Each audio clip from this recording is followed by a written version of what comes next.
You talked about this some, but how are you measuring if you have a viable path, and is there going to be a cutoff point where you're going to have to decide that there's no viable path to the nomination? Whenever I talked to former Governor John Sununu in New Hampshire, he looked at me and I was getting his sage political advice, and he says, people don't even start thinking about deciding until after Thanksgiving. And Iowa and New Hampshire, these are late deciding states. And they're accustomed to this. They want to measure the candidates. And so let's make sure that we don't cut off early the voters' decision that they'll be making as they focus on the campaign. And secondly, I think it's a pretty clear signal that I'm paying a $25,000 filing fee today here in Arkansas to be on the ballot on March 5th. I am planning on being on these ballots in these states, and you've got to make those decisions. You've got to say you're either in or you're out, and I'm in. And so that's where I am. Every candidate evaluates their candidacy every day. Every day. What's the response of the voters? You know, where are we in terms of our fundraising, our ability to compete? And right now, you see us on a path of gaining strength, and we want to build on that.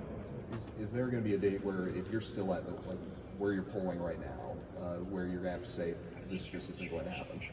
I evaluate it every day. We'll make our decisions every day.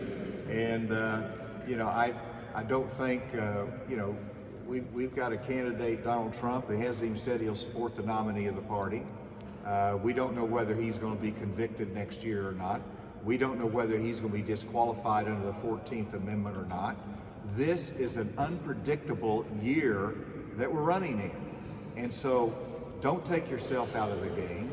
Make sure that your voice counts. And as long as my message is resonating and making a difference, then I think it's very, very important to continue the campaign. So when you first got in, Right? some people around the Capitol have been betting, are you actually going to be in the race on primary day here in Arkansas?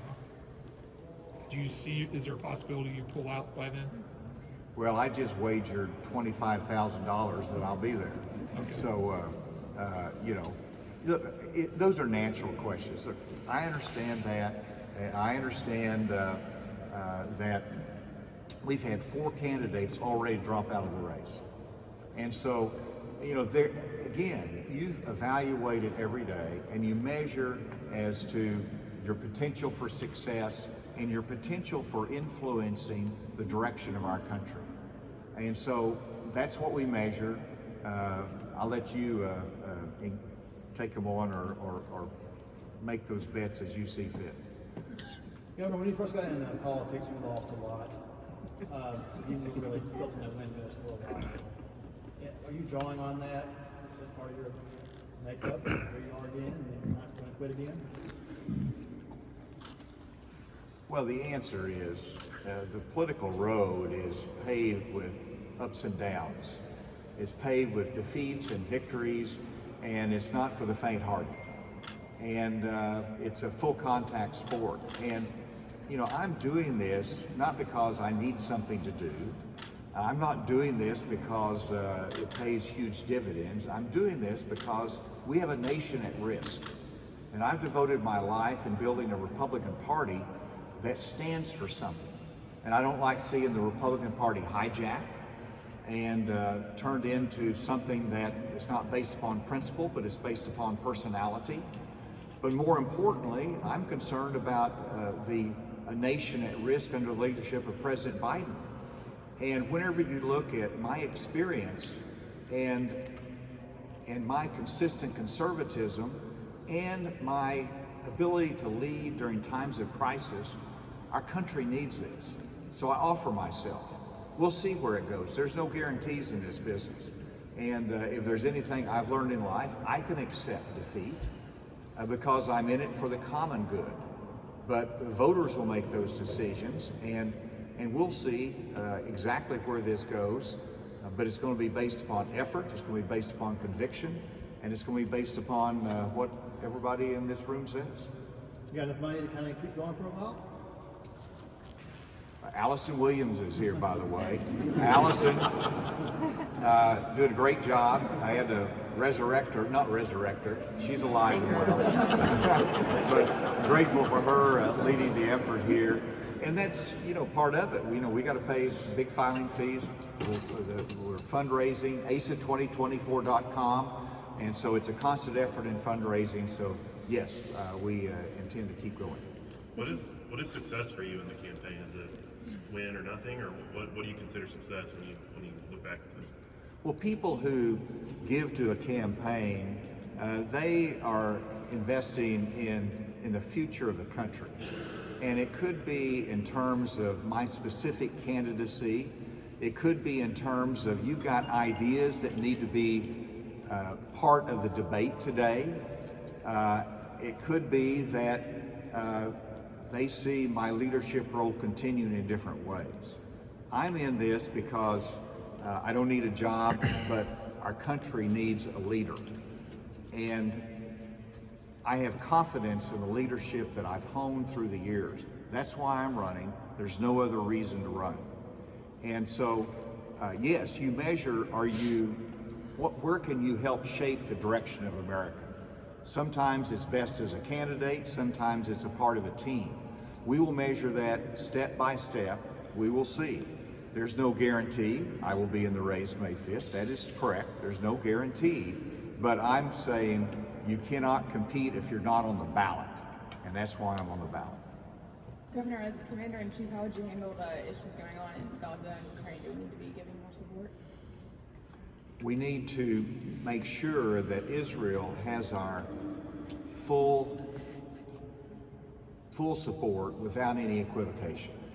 And President Biden has done a good job in trying to contain, not turning this into a regional war.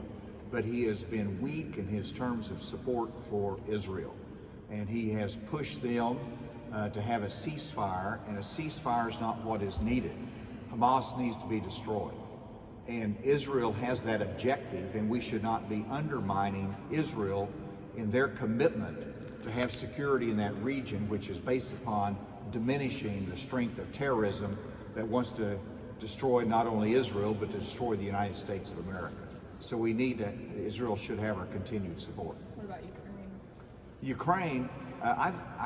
I support Ukraine. Now, there should always be a debate as to how much, what's the level of support, and make sure that money is adequately audited and invested appropriately. I also support a separation of those two votes. You have a vote in Congress for appropriation for support of Israel, and you have a separate one for Ukraine. They should stand on their own, but I support them. My dad served in World War II. We understood, that generation did, about the importance of Europe, and Europe's collapse and domination by Russia would not serve the national interest of the United States of America. And whenever you talk with people from Finland, whenever you talk about Russia's intentions, you cannot let them have more territory because they will only go for additional territory. Those are the facts. And the United States of America should always be on the side of the oppressed and not the oppressor. And Russia is the oppressor. Are you open to running as a third-party candidate? I look at that more and more, and people have invested in the team. And so that would be very difficult for a third party to be successful. Have any of the other candidates reached out to you? Are they trying to court you for your support if you do drop out of the race? I have communications with them in various ways, and I've congratulated. I called Mike Pence. We had a conversation, and so there's communication that goes on from time to time. I won't be divulging any of that. How do you feel like voters respond to you when you're talking to them on the trail? Absolutely. I sense that they do respond to me, and whether it's going into diners, or whether it's having meet and greets in homes, or whether it's talking to large gatherings, and that's again we've got some great candidates in this race. We've got some with some terrible ideas. We've got some great candidates in this race, and people measure them. People in Arkansas is going to be measuring the candidates, and it's, you know, just because I'm the former governor of Arkansas doesn't guarantee I'm going to win this state. You've got to earn it. But yes, they're responsive to my ideas and specificity on securing the border, on what we need to do with the challenge that we have with fentanyl. And I meet with law enforcement roundtables all the time and addressing that. People respond to the leadership that I offer that meets the challenges that we face. And whenever you have candidates that talk about border security, or they talk about the drug issues that we have, or they talk about balancing a budget, I've done it. I've been there. And I think that's what voters are looking at as well, is that the proven record that I bring. All right, thank you all very much. Appreciate